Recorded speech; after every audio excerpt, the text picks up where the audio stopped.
Guys, kalian tahu nggak mak lampir?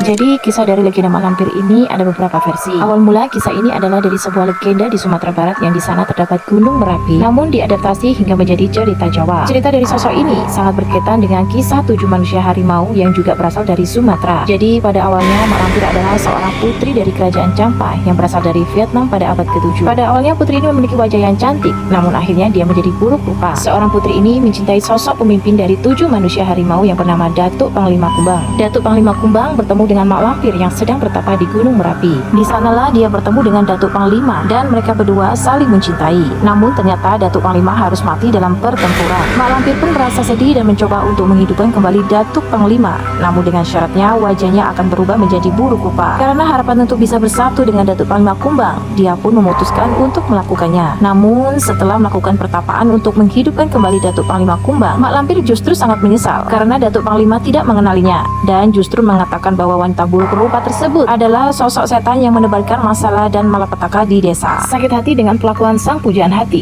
hingga memicu yang tidak berkesudahan dalam diri mak lampir. Dendam pun mulai hadir di hati mak lampir hingga ia berjanji akan terus memerangi kaum siluman dan Datuk Panglima Kumbang. Untuk memerangi bangsa siluman, mak lampir pun pergi ke Pulau Jawa untuk bersekutu dengan jin. Ia menggalang kekuatan dari bangsa jin penguasa Gunung Merapi di Jawa. Selain itu, mak lampir pindah ke Pulau Jawa juga untuk mendapatkan ilmu yang belum sempurna dimilikinya. Gunung Merapi yang ada di Pulau Jawa ia jadikan persemayaman dan mendirikan sebuah kerajaan gaib. Mitosnya, konon mak lampir bisa hidup hingga ratusan tahun, tidak bisa mati, dan akan terus mengganggu manusia, terutama pasangan sejoli. Kerajaan jin itulah yang diyakini oleh masyarakat sekitar, yang membuat Gunung Merapi menjadi terkenal sangat angker dan menyeramkan. Dan kisah mak lampir ini pada akhirnya menjadi suatu mitos yang paling melegenda di Indonesia.